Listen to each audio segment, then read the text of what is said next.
Alright, YouTube, welcome back to a brisk morning in Detroit, Michigan. And today we are going to move a bunch of stuff and mount a cab on the Ranger chassis. Today we're going to get this boat out the way. We have to get this cab that's been sitting on the side of my house for about 6 months. And we need to get it onto the beginning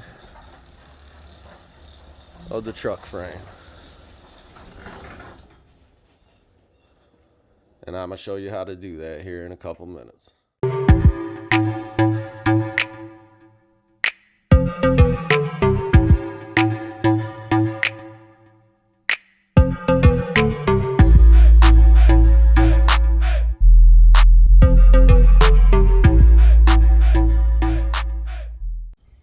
So one of the key instruments into picking up this chassis is going to be this shady little piece of wood with some brackets on it. Hard to believe, but me and my dad are doing a lot of work here, usually just by ourselves. So obviously we ain't picking up the cab. So we built this little apparatus that will grab the top of my roof cab and lift it up. It's nothing more than a bunch of 2x4s and some crappy fabricated 90-degree brackets, but it works really good, and I'm gonna show you how to use it.